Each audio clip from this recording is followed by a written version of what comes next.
What's good, Foundation Nation? Today we're doing another disc review. Today we've got the Predator from Discraft.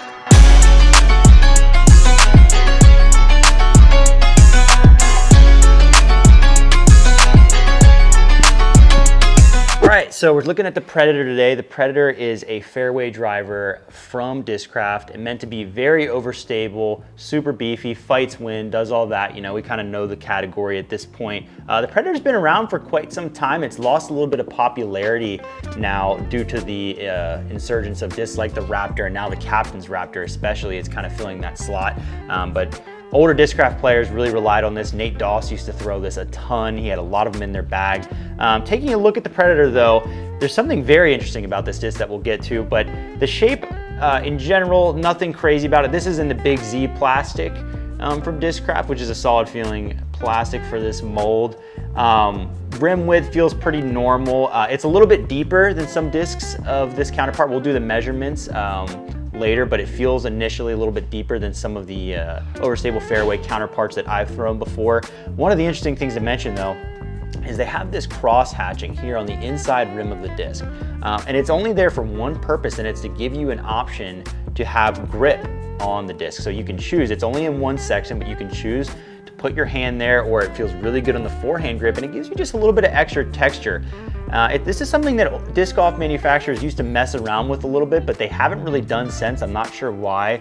I guess nobody really cared that much about it, but I think it's a really unique thing about this disc that makes it special. The disc that we're gonna kind of compare this to is I've got a Firebird from Innova. This is the, the original overstable fairway essentially. This is the one that everybody kind of compares to, so that these discs should be somewhat similar. They're supposed to fill the same gap. Just looking at them initially, they definitely have some similar ideas with the design. They actually look considerably similar. There might be a little bit of difference in the angle of the rim, but we're gonna go ahead and measure them now to kind of get an idea of just how close they are before throwing them. All right, so the first thing we're gonna measure here is the rim width. We're just gonna get it straight across here, and we'll do that for both the Predator and the Firebird. All right, so for the Predator here, we've got 18.67 coming in for the rim width. And for the Firebird, we've got it coming in a little bit wider at 19.36. So a little bit wider in the rim, which I guess would translate to a little more speed. Next thing we're gonna measure is the height of the disc. That's just gonna be on the shoulder here, getting the kind of the top of the shoulder to the bottom of the rim there. We're not gonna go, it's not gonna factor anything with the dome of the disc, so this should be a very repeatable measurement and be pretty accurate. All right, for the Predator, we're looking at 13.71 millimeters. And for the Firebird, we're at 13.74, so pretty much identical, which is not super surprising. So as you can see, the Firebird is a little bit wider, but these discs are very similar. The shapes are very similar. So we're gonna go ahead and give them both some throws now, and we'll kind of check out what the flights do. But so far, the Predator, it's what you'd expect. It's a pretty good feeling disc, and I expect it to be overstable. We'll see how it compares to the Firebird. All right, so starting with the Predator on the flat throw, as you can see, it pushes forward a good bit, but then it also has a nice bite there at the end. Compared to the Firebird, I threw this really bad, but the Firebird is a little more stable. On Annie, you'll see here, it definitely fights out no problem, but it does, it pushes and glides a little bit. The forehand, you kind of see it too. It does bite hard, but it wants to get out of your hand with some distance.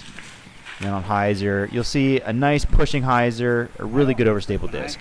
All right, so all our throws are done with the Predator. We're gonna give it our final scoring now. The Discraft Predator, I really do think is criminally underrated. I think it kind of has slipped through the cracks in everybody's bags. It's really not popular in the lineup anymore, but I think it should be. It's really a great disc, super reliable. It's still pretty quick, honestly, even for its shape. It gets out there pretty fast.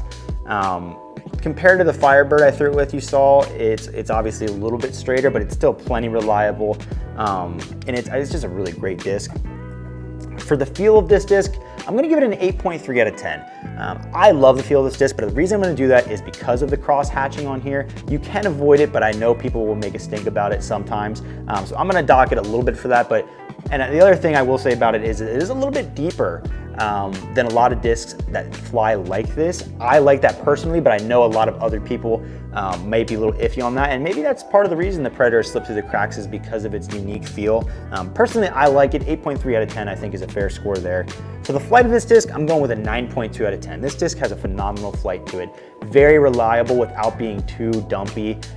It's a great flight. It's a really solid disc for this slot. I'm honestly not sure why I've never really bagged the Predator because I'm really enjoying it. It was great throwing it. Really good flight. And as far as it's advertised, you know, Discraft advertised this disc. They wrote this up a long time ago, obviously, because it's an old disc, but it's said to be, you know, quick, and they're one of their most reliable fairway drivers, something that can fight headwinds. It can, you know, fight out an anhyzer. Basically, everything they said about it is very much true out of this disc. There's nothing that they're lying about there. So for as true to advertisement score on the Predator, I'm gonna give this a 9.5 out of 10. I think it's just about perfect. Really a solid disc overall. And so for the final score for the Predator, total score, I'm gonna give this a 9 out of 10. Really high score, but I think this is a great disc, and there's really just not a thing wrong with it. It's not a disagreeable disc at all, and I think a lot of people would enjoy it who haven't tried it before in that slot in their bag. But anyways, other than that, we'll see you in the next one.